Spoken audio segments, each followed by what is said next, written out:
आहे। बरं, ठीक आहे।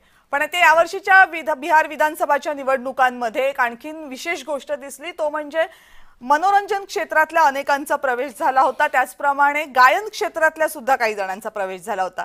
एका गायिकेचा प्रवेश हा बिहार विधानसभा निवडणुकांमधला सगळ्यात चर्चेचा विषय ठरला। नाव होतं मैथिली ठाकूर। फक्त 25 वर्षांच्या असलेल्या या गायिकेनं बिहारच्या राजकारणामध्ये प्रवेश केला आणि त्यानंतर बिहारच्या या 2025च्या निवडणुकांमधला एक प्रमुख चेहरा मैथिली ठाकूर बनली असं म्हटलं तर चुकीचं ठरू नये। मैथिली ठाकूरच्या बिहारच्या राजकारणामधला हा प्रवेश आणि आजच्या विजयापर्यंतचा प्रवास हा कसा होता त्याचा हा रिपोर्ट बघूयात। तरुणांनी राजकारणात यावं असा सल्ला अनेक राजकारणी देत असतात, मात्र राजकारणात लागणारा पैसा पाहून 99% इच्छुक त्या भानगडीतच पडत नाहीत। बिहारची एक तरुणी मात्र याला अपवाद ठरली। वयाच्या अवघ्या 25शीत तिनं राजकारणात प्रवेश केला आणि लगेच आमदारही बनली। भजन गायिका मैथिली ठाकूर हिला भाजपनं तिकीट दिलं आणि ती निवडूनही आली।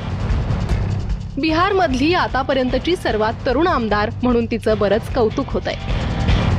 एक समाज में एक ऐसा चेंज जो माननीय मुख्यमंत्री जी बिहार में जो लेकर के आए, लड़कियों को सेफ महसूस कराना और लड़कियों को जो रिप्रेजेंटेशन मिलना चाहिए उस चीज को लेकर के, मतलब महिलाओं के लिए जो उन्होंने काम किया है इसने मेरी जर्नी को आसान बनाया। और जितना नरेंद्र मोदी जी को लोग प्यार करते हैं, ये पूरी जर्नी में मुझे बहुत राहत मिली क्योंकि लोगों का विश्वास उन लोगों के साथ है, हमारे एनडीए सरकार के साथ।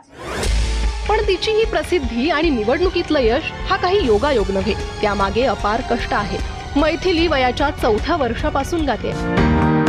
तिच्या संगीत यात्रेनं भरारी घेतली 2011 साली, जेव्हा ती लिटल चॅम्प्स या कार्यक्रमात झळकली। तेव्हापासून तिची लोकप्रियता वाढत गेली। नंतर तिच्या भजनांमुळे ती इंस्टाग्रामवरही प्रचंड लोकप्रिय बनली।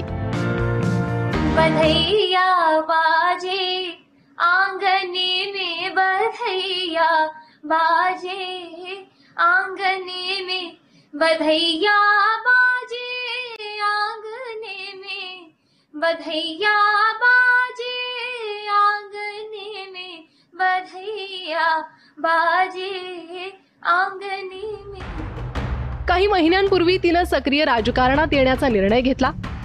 वाट सोपी नव्हती। समोर होते आरजेडीचे अनुभवी उमेदवार विनोद मिश्रा, मात्र भाजपनं त्यांच्या पक्षाची सर्व ताकद मैथिलीच्या मागे उभी केली। तिनं देखील जीवाचं रान करून प्रचार केला आणि लोकांची मनं जिंकली।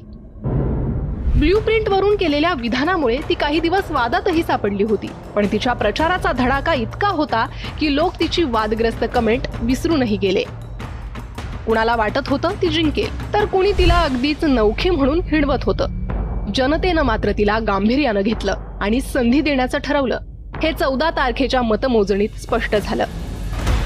बिहार सारख्या आजही मागास असलेल्या राज्यासाठी मैथिली खरंच काही भरीव काम करून दाखवेल अशी आशा त्या राज्यातील लाखो तरुणांना आहे। त्या आशेवर खरं उतरण्यासाठी मैथिलीला देखील मेहनत घ्यावी लागणार आहे, कारण तिचा हा विजय हा तिच्या लढ्याचा शेवट नसून एका मोठ्या प्रवासाची सुरुवात आहे।